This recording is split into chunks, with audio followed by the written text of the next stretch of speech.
A report that was made last November 17th of a UFO spotted over Alaska attracted special attention.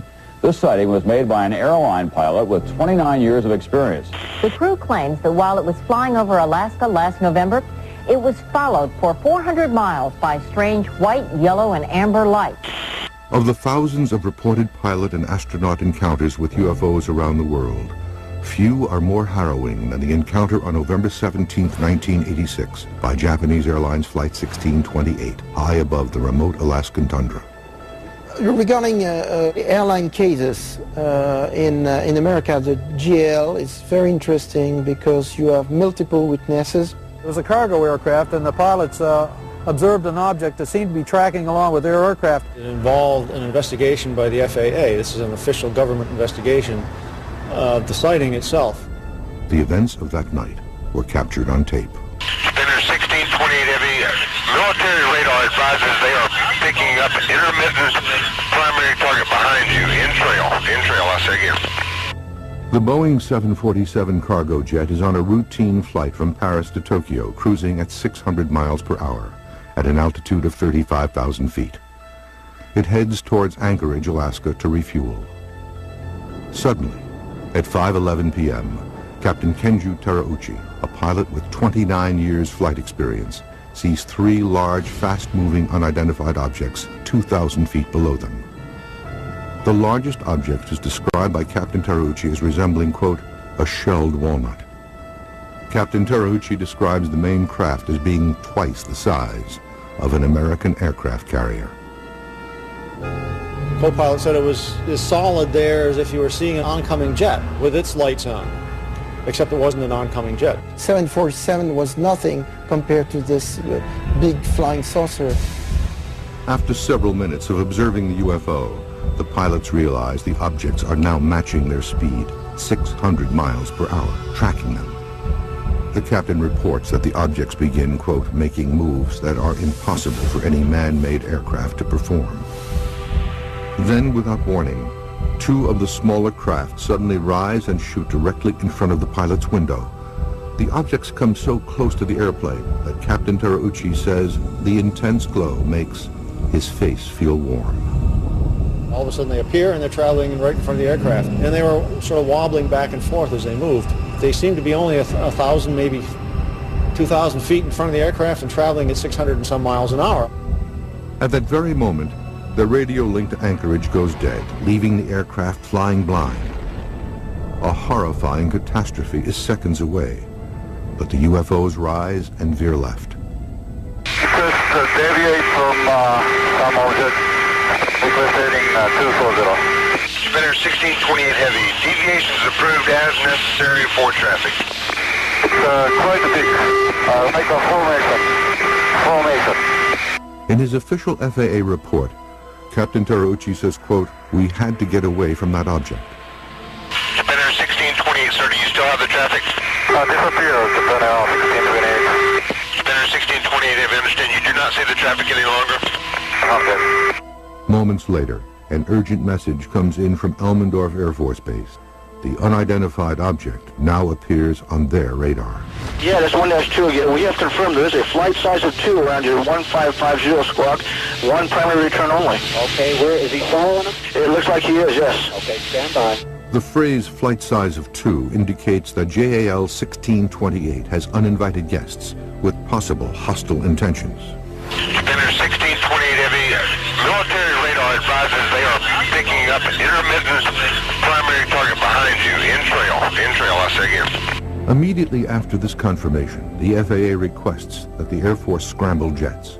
Do you have anybody to scramble up there, or do you want to do that? Oh, we're going to talk to your liaison officer about that.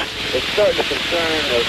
Japan Airlines taking the 360 now, and it's still following. Okay, we'll call the military desk on this. Although the military desk took no action, JAL 1628 was able to land safely in Anchorage at 6:20 p.m. Extensive media coverage from around the world helped make this incident one of the most widely reported UFO cases in history.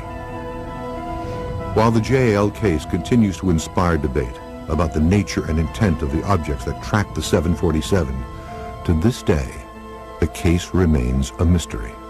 The Japan Airlines 747 had a saucer go around it. The papers mysteriously disappeared from the FAA office. January 30, 1987. Only 2 months after the JAL report, a similar UFO event takes place in these same Alaskan skies, but this one involves the U.S. military. A U.S. Air Force KC-135 inbound from Elmendorf Air Base in Anchorage to Eielson Air Force Base southeast of Fairbanks reports a chilling UFO-related incident at 20,000 feet. Daily traffic force around 1 o'clock. Can't really tell the distance. Seems to be about still altitude.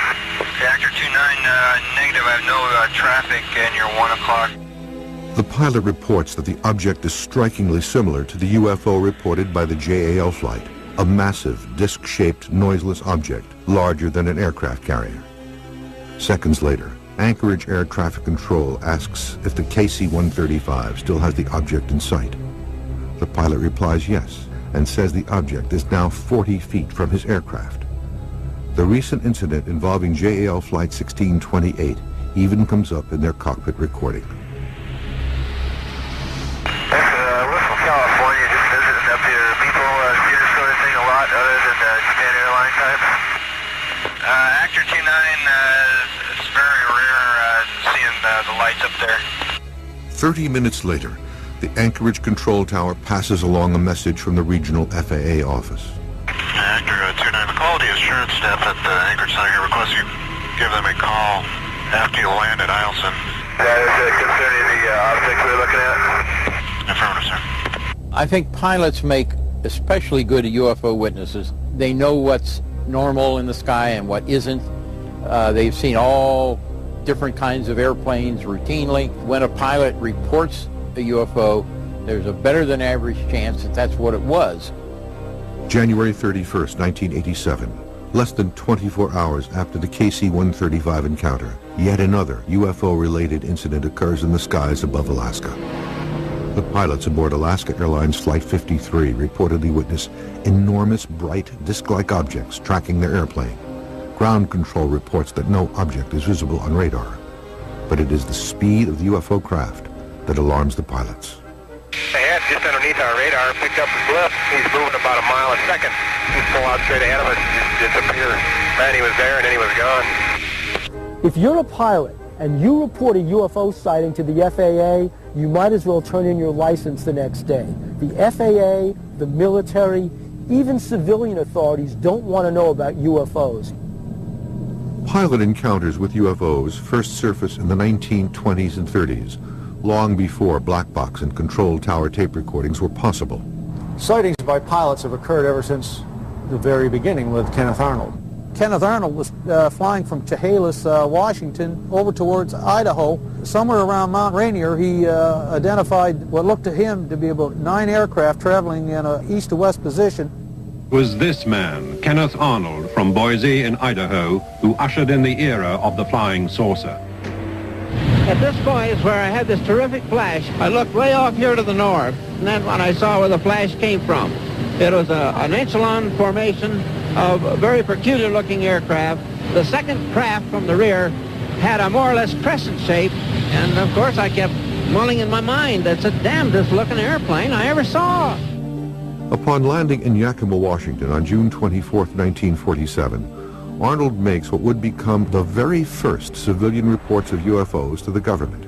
He would describe the objects to reporters as appearing and moving like, quote, saucers skipping across the water.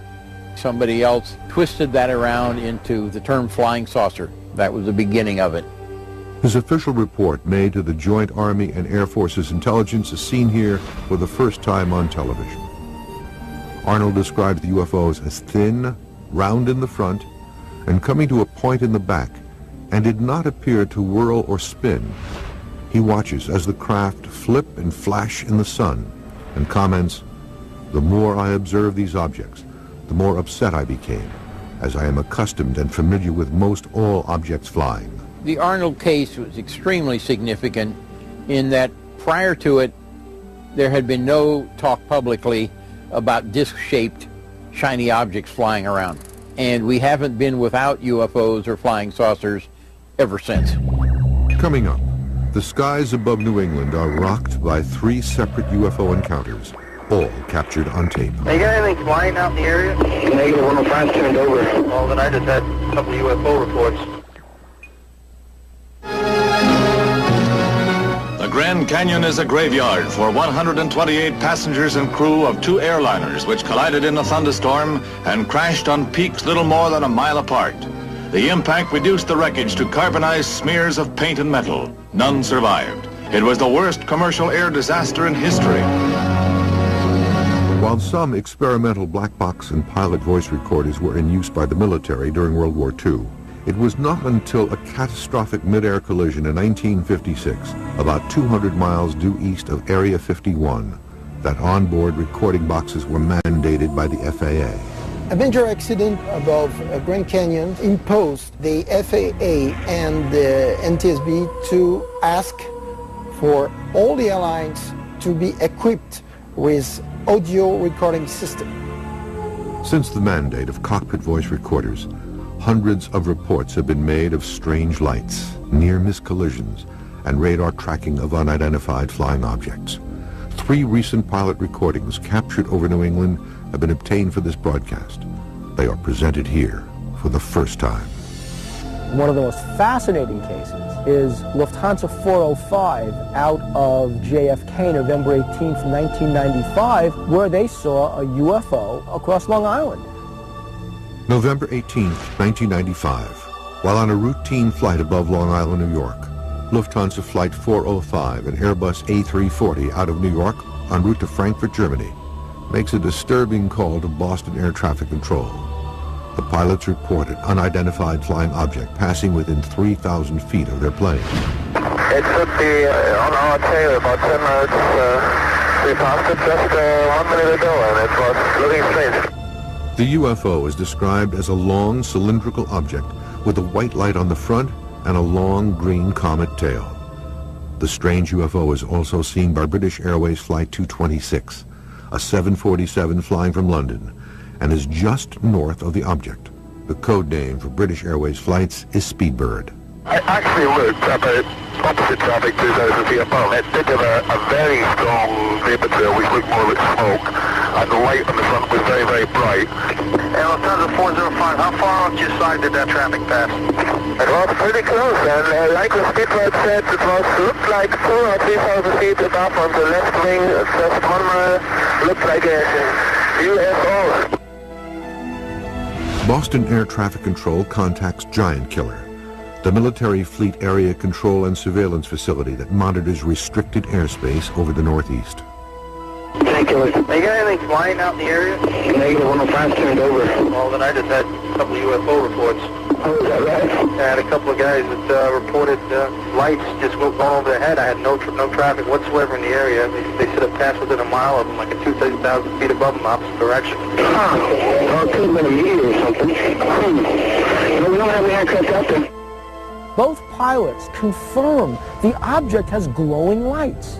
The object has a green vapor trail, not like any vapor trail they've ever seen. Both pilots immediately questioned the idea that the UFO they saw was a meteor. Lufthansa 405, so you would say that it definitely wasn't a meteorite? I don't know. Let's do a 226. No, it couldn't have been a meteorite because it was flying level. It looked as if it was going very quickly. It definitely looked faster than normal aircraft. It was cruising in a straight line at one level flight. Number 226, thank you. We're looking into it. I mean, we're making a report. We really don't know what it was. And the military doesn't admit to anything flying tonight. While the authenticity of this recording is not in question, the FAA and both airlines have never commented on this mysterious incident over New England. 2 years later, Boston would be the epicenter of yet another strange encounter between pilots and UFOs. But this time, the encounter would result in a near-miss collision. The incident was captured on tape by the aircraft's black box recorder. August 9th, 1997. Swissair Flight 127 is a jumbo jet en route to Zurich, Switzerland. Pilot Philip Bulbet and First Officer Kurt Grunder are at the controls.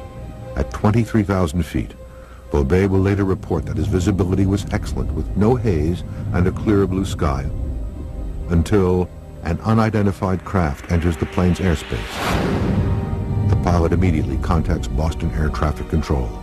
Sister 127, go ahead. Yes, sir. I don't know what it was, but it just over to like a couple of hundred feet above us. I don't know if it was a rocket or whatever, but incredibly fast, opposite direction. It was too fast to be an airplane. Later in his official report, Bobet will describe the UFO as a bright white cylindrical object with no wings, similar to a white shark. Aviation writer Don Berliner filed a Freedom of Information Act request to obtain the FAA audio and written records of this incident. The Swiss Air case is significant because the object that was described is quite unusual, and the people reporting it have excellent credentials. These are veteran airline pilots. Moments later, the Boston Control Tower contacts another sector operator who is about to take over the flight. Hey, Chris, Swiss Air 127, he had a UFO or a rocket, something almost hit him in my airspace. UFO or a rocket almost hit the Swiss Air 127? Went right above him, about 200 or 300 feet. The pilot's official incident report classifies the object as a UFO, categorizing its shape, color, and speed.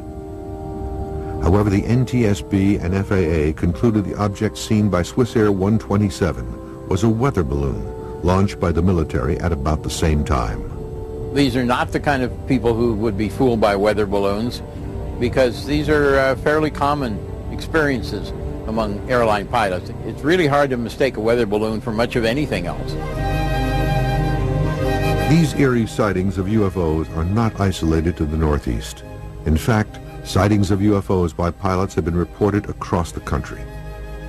On February 28, 1996, the skies over the Midwest are rocked by simultaneous reports of frightening airplane-like objects moving at incredible speeds. This case involves two commercial aircraft, Air Shuttle 5959 en route to Cleveland and Mesaba 3179, a Dash 8, heading from Detroit to Pellston, Michigan. This event was recorded by the Cleveland Tower. Cleveland Tower gets a report from an air shuttle flight coming out of Detroit that they've picked up a strange light very close to them. Nobody can figure out what the light is. Hey, Cleveland, Air 5959. We see traffic out there 12 to 1 o'clock, lower altitude. Do you have one there? Air Shuttle 5959, that's a negative, sir. I don't have anything out in front of you. Can you get an estimate on an altitude on him? We're in between layers here. I'm just going to estimate 2,000 feet below us, maybe, and sort of pulsating right about, I don't know, 10 miles down. Is that northwest of Detroit? Did you see that light? Yeah. Well, that's what I saw, a real bright white light, sometimes flickering underneath the cloud. Two reports from two separate aircraft, and both pilots described the same bright pulsating lights between the cloud layers. Cleveland Air Traffic Control questions if the light might be a landing beacon. Air Shuttle 5959, is that traffic that you saw earlier? Do you see him out there any longer? That is Shuttle 5959, that's permanent. I don't know if we'll get closer to it or what, but it looks like a rotating light around it, like a frisbee type thing that's going around it. Mesaba 3179, do you see the same thing? Sir, I saw it coming out of Detroit. I wondered, all I saw was just a couple real bright flashes of light, but it looked like it was underneath the cloud deck to me, maybe 10,000 feet. Would you think it might be like a reflection, maybe perhaps off a beacon that for some reason it's just one of those weird things, natural phenomena that you're getting a reflection? Because I got nothing out there. There's definitely a distinct whitish, well, it's looking a little red and greenish light sort of pulsating, and it is constant. It's not a beacon. The Cleveland Air Shuttle hangs a Huey, goes under the light, and now is looking at the light from underneath and says, absolutely not, Cleveland. We're seeing the light above us, probably at 5,000 feet. And Cleveland Air Shuttle 5959. Just to keep it advised, we're descending to 4,000 feet right now, and as we descended through 10,000 feet, that object is above us right now. It is not on the ground. It's about 10,000 feet. I'll tell you what, that is weird. If you're sitting there pulsating. I'm trying to do a little investigating as to what this might be, and if you would keep me advised on this. Okay, sir, I'm going to blink my lights on him and see if I can get any action on him. Mesaba 3179, when you flashed your lights, did you get any response? It appeared to, sir. Okay.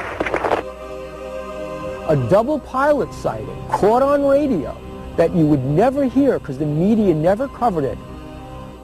Coming up, another UFO double confirmation. This one involving an America West jetliner and NORAD. This guy definitely saw it run all the way down the side of the airplane. It's right out of the X-Files.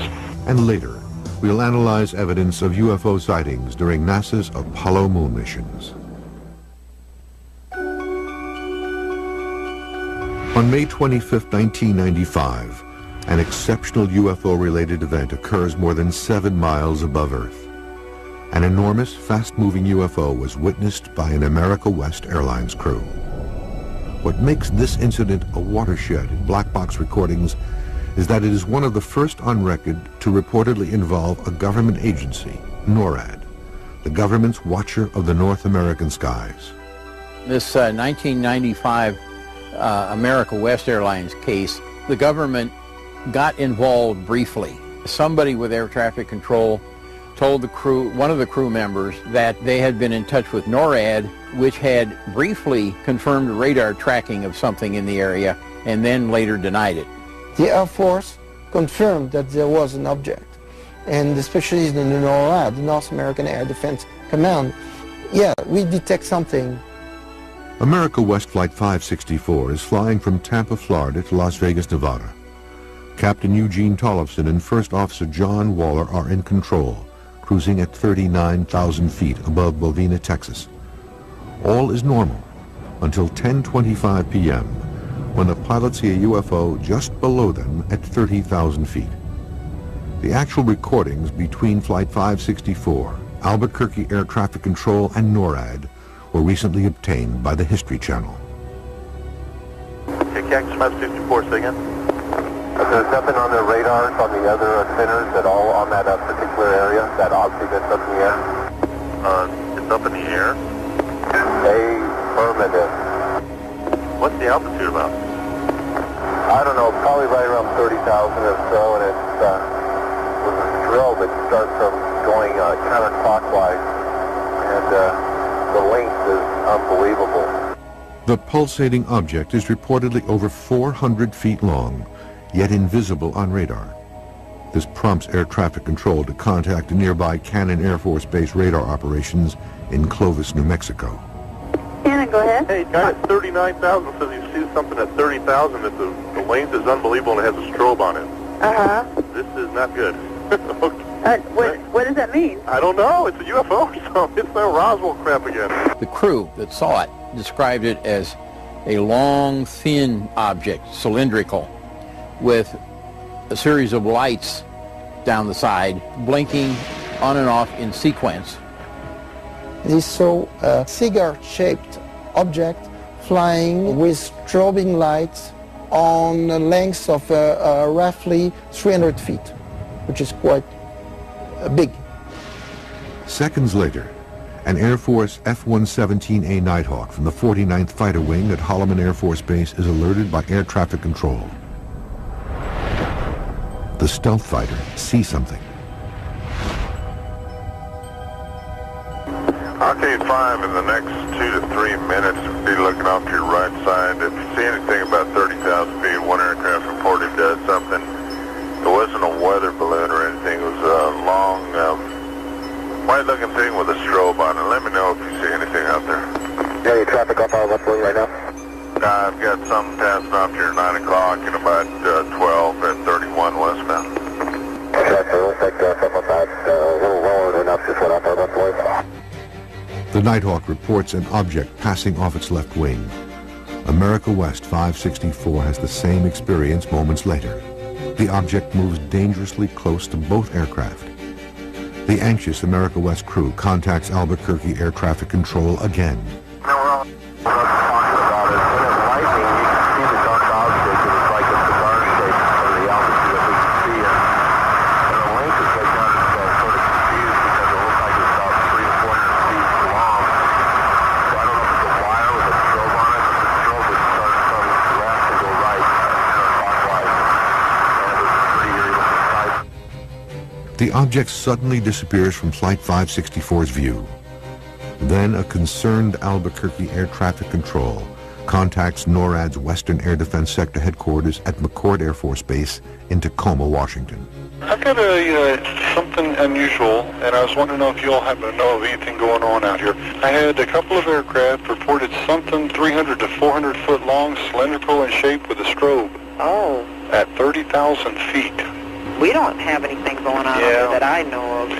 This guy definitely saw it run all the way down the side of the airplane. It's right out of the X-Files.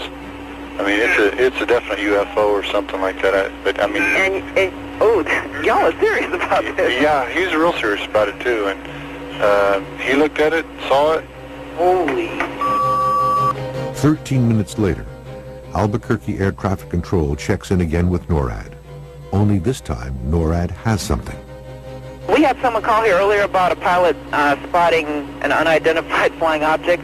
Yep, that's us. Okay, well, hey, we're tracking a search-only track kind of up where that might have happened. We've been tracking it for about 3-4 minutes now. According to the official report, NORAD has denied this incident in writing. These were experienced airline pilots. They'd been flying thousands of hours. They were familiar with the sky. When they say something, you have to pay more attention to it. Coming up, the complete and uncut film of a dramatic 1979 UFO event over New Zealand. Here's the best image right in there. And later, what did astronaut Catherine Coleman aboard Space Shuttle Flight STS-73 really see on October 21st, 1995? We have an unidentified flying object. A Melbourne, Australia television reporter said his crew filmed UFOs for 7 minutes Saturday night over the eastern region of New Zealand's South Island. On December 21st, 1978, New Zealand cargo plane pilots John Randell and Keith Hine observed strange light phenomenon over the sea near the South Island of New Zealand. The objects are picked up as well by Wellington, New Zealand Air Traffic Control radar, and reports reach local media. 10 days later, on December 31st, producers at Australia's Channel 10 dispatch reporter Quentin Fogarty with a camera crew to attempt to find these same UFOs along the exact same flight path. And they do. Air traffic controllers were recording strange blips on their radar. Here's what reporter Quentin Fogarty said as he traced an airline flight that reported seeing UFOs last month. We're now in the radar room at Christchurch Airport. It's about 1:45, and in about another 20 minutes we intend to take off again in the Argosy and retrace the route we took only a few moments earlier. We've just heard from Wellington radar that there are still targets in the Kaikoura area. So this time we're hoping to get better film than we did last time, and all I can say is we'll see what happens. The New Zealand case is of considerable importance in the history of ufology because of the residue of information that's available afterwards. We have the film itself and the tape recordings made by Quentin Fogarty on the aircraft, and of prime importance is we have the tape recording made by the Wellington Air Traffic Control Center, and it provides a history of the sighting minute by minute. We're about now 3 minutes out of Christchurch Airport, and on our starboard side we can see two very bright lights, one much brighter than the other. It is like a very, very bright star, and just below it is another light, not quite so bright. Just before midnight, Fogarty goes airborne with New Zealand cargo pilot Bill Startup. The beginning of the flight is uneventful. Then at 12:05 a.m., Fogarty and the crew see strange lights and objects coming toward them from the right side of the plane. Fogarty turns on his camera and begins filming. Those two lights appear to be traveling with us. They're still off the starboard wing. The brighter light is still above the other, and it's moved a little further ahead of the other. It's extremely bright, much brighter than any of the other stars in the sky. Ground radar observes these objects, and the control tower confirms the sighting and records the conversation. What follows is the actual audio of this unusually well-documented event. The storm target showing at 11 o'clock at 3 miles. Just left at 9 o'clock at 2 miles. Captain Startup recounts that the object, or target, is initially ahead of him, then travels at an unbelievable speed past his left side. He quickly banks the plane left in an attempt to make visual contact. On the ground, Wellington Air Traffic Control radios a chilling message to the captain. They've picked up yet another target on his left side, and this one is closing in on the plane. Target is 12 o'clock at 3 miles.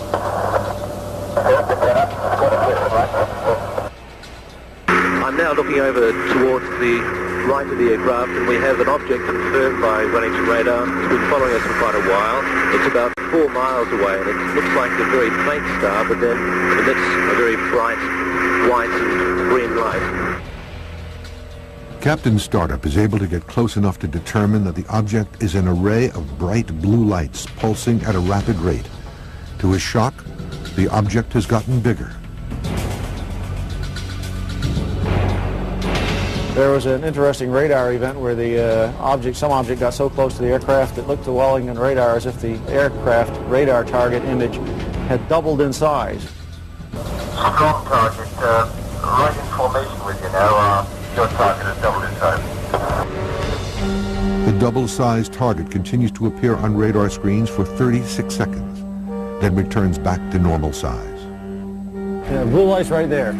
This is the object which was apparently traveling along with the aircraft. It was picked up on aircraft radar. Dr. Bruce Maccabee received a 16mm copy of the Argosy UFO film directly from the Australian TV network in 1979.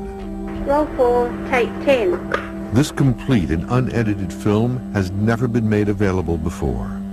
Experts believe that these images are the most comprehensive and frightening UFO evidence ever captured on film. This is the famous New Zealand film obtained the night of December 31st, 1978. The cameraman is sitting in the seat between the pilot and the co-pilot with the images dancing around because he was carrying it on his shoulder. They saw this light to their right. And this light, as time goes on, will fade in and out, takes on various shapes. This is the flashing light that you have to slow down and look at frame by frame to see what happens when it goes from very bright white down to dim orange. You can see the image went over to the side, then he turned the camera a little bit in order to pull it back into the center. That other target that has been following us has now been joined by 2 others. So we now, at this stage, have 3 unidentified flying objects just off our right wing. And they've been following us, or one of them's been following us now for probably about 10 minutes.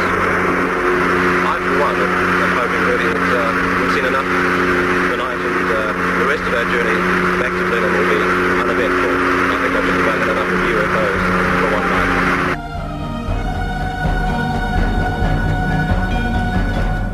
And that's the way it is. Or is it?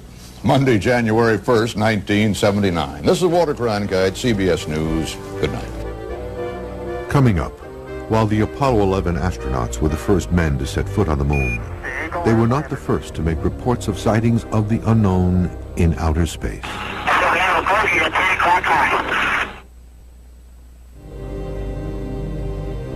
Pilot sightings of UFOs are not exclusive to Earth's atmosphere.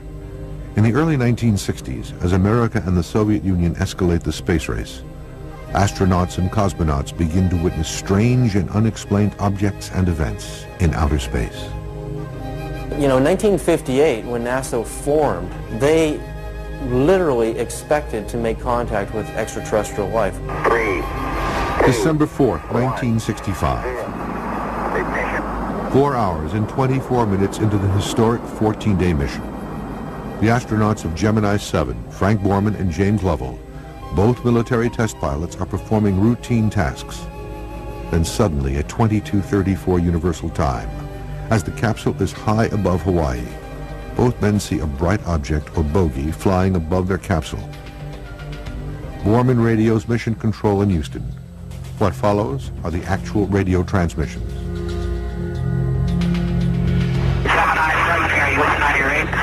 Last cleared. 7, go ahead. I'll go to you at 10 o'clock high. This is Houston. Say again, 7. I'll go to you at 10 o'clock high. The recording suddenly ends. NASA insists the sighting is Gemini's Titan booster rocket. Lovell replies that he can see the booster as well as, quote, several actual sightings. I remember hearing this on my car radio, talked to NASA, and they confirmed that that was the phrase used, we have a bogey in sight. In NASA's official Gemini 7 mission report, published in January 1966, no mention is ever made of the infamous bogey recording. Neither Lovell nor Borman have ever commented publicly on this message. But as far as the American public is concerned, NASA denies the very existence of UFOs they've been covering up since the dawn of spaceflight. From the early years of the space program, NASA was beset with sighting reports from astronauts. September 13th, 1966. Gemini 11 astronauts Richard Gordon and Charles Pete Conrad see something strange on their 16th revolution of Earth, 27 hours and 47 minutes after takeoff. Conrad radios ground control. He reports he has just seen an unidentified object about 50 miles downrange. It is metallic and revolving at more than 1 revolution per second. He then pulls out a camera and snaps 3 photographs. It drops down in front of them before quickly disappearing. Seen here are the actual photographs taken by Conrad aboard Gemini 11. And NORAD said that the only thing that they could imagine it was a booster from a Russian satellite. The NASA people threw out the NORAD explanation almost immediately. The Gemini 11 case is the only one that NASA considers to be unidentified. Gemini 11, however, was not the last NASA mission to have alleged encounters with UFOs. In fact, more and more UFO sightings were reported as Gemini opened the door to the Apollo program. The Apollo astronauts in particular were trailed by UFOs. It is alleged that Neil Armstrong, saw UFOs. That many of the astronauts did, but they won't talk about it publicly yet, but they might. Listen, Tranquility Base here. The Eagle has landed. The famous Apollo 11 mission reportedly experienced objects tracking the capsule, as well as objects that were photographed by the astronauts on the lunar surface. 4 months later, on November 14, 1969, Apollo 12 commander Pete Conrad reports back to NASA that he sees an unidentified object out his window. An object which is in the same place all the time but appears to be tumbling. Well, we've had it ever since yesterday. It just seems to be tagging along with us. While the object is widely considered to be debris falling from the booster, many researchers remain skeptical. They suggest such an object would be incapable of tracking a fast-moving space capsule for an extended period of time. As the Apollo missions open the door to the space shuttle program, experts are convinced the door was also open to an increased level of UFO activity in outer space. In 1981, NASA initiates the Space Shuttle program, and with it, an unprecedented wave of UFO sightings, including astounding audio and video evidence. One highly controversial recording emerges from STS-29, a Space Shuttle Discovery flight on March 13, 1989. Astronaut John Blaha reports the sighting of something unusual. One of the NASA transmissions that wasn't successfully sanitized, back in 1989, one of the astronauts on a space shuttle said, "We're still looking at the aliens." It was as plain as day. The following recording was reportedly intercepted by a ham radio operator in Maryland.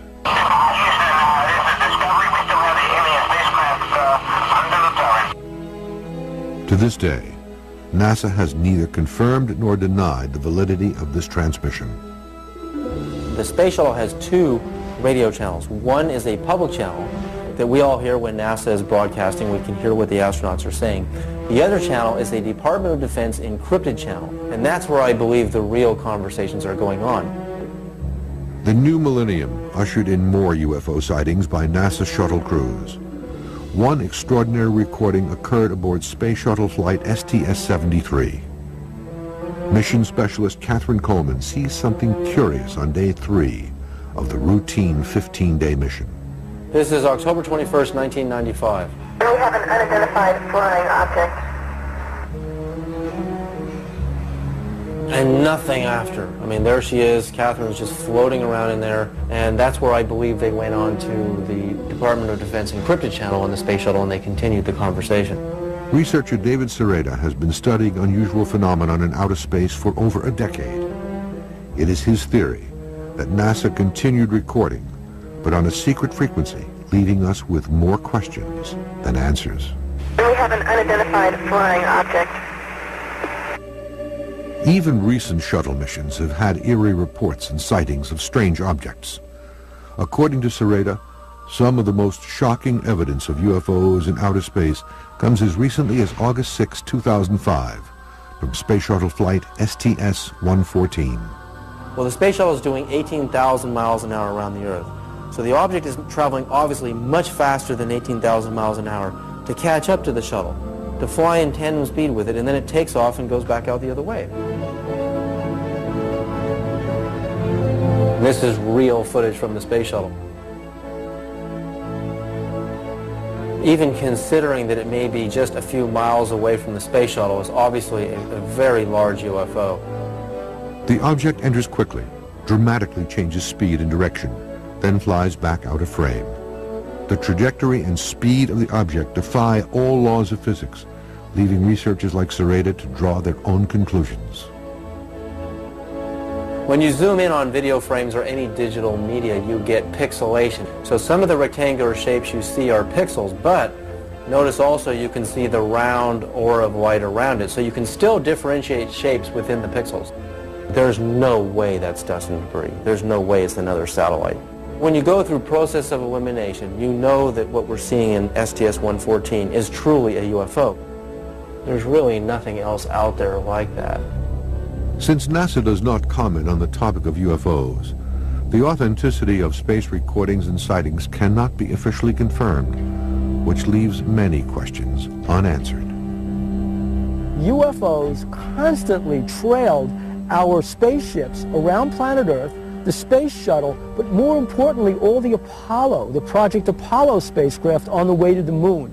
I think a lot of astronauts are going to start coming forward and testifying to what they have seen. My impression is the guys who go running around saying the NASA stuff proves something are hyping it. As Earth's airspace grows more and more crowded each day and more people than ever take to the skies, is it possible that reports like the ones you've just seen will continue? There are reams and reams of official reports by commercial aircraft, by private aircraft, and military aircraft about pilot encounters. Even if, while we're sitting right here in California, a UFO turned up over Santa Monica Bay, you probably hear a great explanation of how it was a reflection of the sun behind the cloud. So many reports from so many experienced pilots of strange phenomenon and frightening encounters with UFOs since the beginning of manned flight. As our pilots fly through Earth's atmosphere and further into space, many continue to wonder, do the skies truly belong to us or to them? 3179, we got a passenger taking a picture of it right now. Right. Looks like a UFO.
the FAA requests that the Air Force scramble jets. Do you have anybody to scramble up there, or do you want to do that? Oh, we're going to talk to your liaison officer about that. It's starting to concern Japan Airlines taking the 360 now, and it's still falling. Okay, we'll call the military desk on this. Although the military desk took no action, JAL 1628 was able to land safely in Anchorage at 6:20 p.m. Extensive media coverage from around the world helped make this incident one of the most widely reported UFO cases in history. While the JAL case continues to inspire debate about the nature and intent of the objects that tracked the 747, to this day, the case remains a mystery. The Japan Airlines 747 had a saucer go around it. The papers mysteriously disappeared from the FAA office. January 30, 1987, only 2 months after the JAL report, a similar UFO event takes place in these same Alaskan skies, but this one involves the U.S. military. A U.S. Air Force KC-135 inbound from Elmendorf Air Base in Anchorage to Eielson Air Force Base southeast of Fairbanks reports a chilling UFO-related incident at 20,000 feet.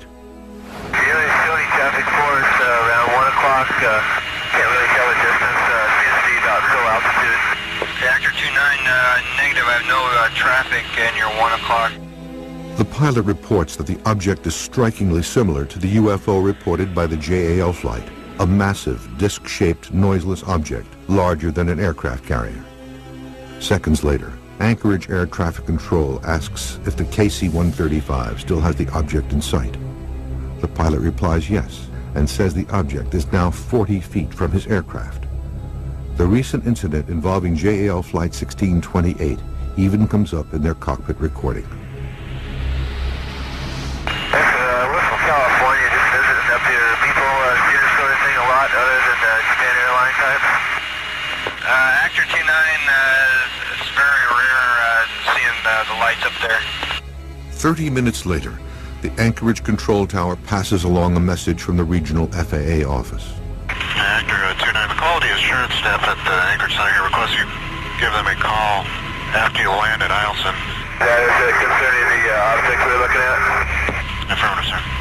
I think pilots make especially good UFO witnesses. They know what's normal in the sky and what isn't. They've seen all different kinds of airplanes routinely. When a pilot reports a UFO, there's a better than average chance that that's what it was.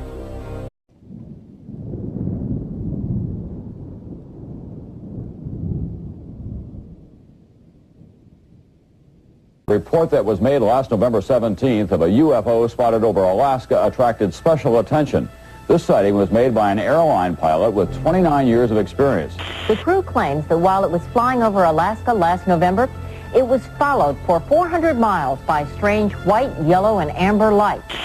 Of the thousands of reported pilot and astronaut encounters with UFOs around the world, few are more harrowing than the encounter on November 17, 1986, by Japanese Airlines Flight 1628, high above the remote Alaskan tundra.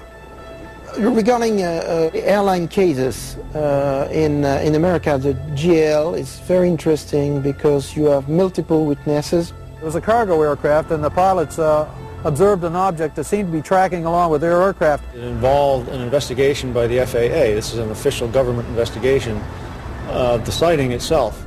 The events of that night were captured on tape. Spinner 1628 Heavy, military radar advises they are picking up intermittent primary target behind you, in trail, I say again. The Boeing 747 cargo jet is on a routine flight from Paris to Tokyo, cruising at 600 miles per hour at an altitude of 35,000 feet. It heads towards Anchorage, Alaska to refuel. Suddenly, at 5:11 p.m., Captain Kenju Terauchi, a pilot with 29 years flight experience, sees three large, fast-moving unidentified objects 2,000 feet below them. The largest object is described by Captain Terauchi as resembling, quote, a shelled walnut. Captain Terauchi describes the main craft as being twice the size of an American aircraft carrier. Co-pilot said it was as solid there as if you were seeing an oncoming jet with its lights on. except it wasn't an oncoming jet. 747 was nothing compared to this big flying saucer. After several minutes of observing the UFO, the pilots realize the objects are now matching their speed, 600 miles per hour, tracking them. The captain reports that the objects begin, quote, making moves that are impossible for any man-made aircraft to perform. Then, without warning, two of the smaller craft suddenly rise and shoot directly in front of the pilot's window.